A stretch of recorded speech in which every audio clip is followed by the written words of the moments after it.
Have you ever felt that following Jesus is just too hard? In today's gospel, Jesus says something very clear.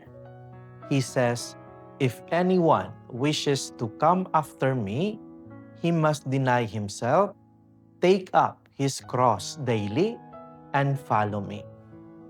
Notice that word, daily. You know, the cross is not only big suffering.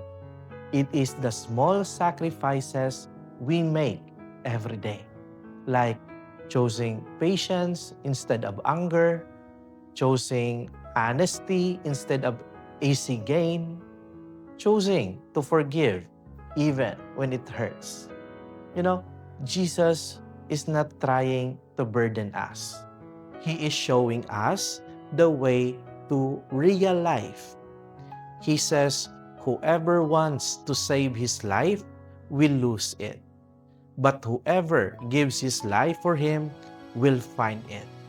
So, when we chose to love over selfishness, when we carry our small crosses with trust, we are not losing. We are becoming free. You know, this Lent, let us not be afraid of the cross. Let us carry it with Jesus, because the cross, when united with Him, always leads to life. Amen.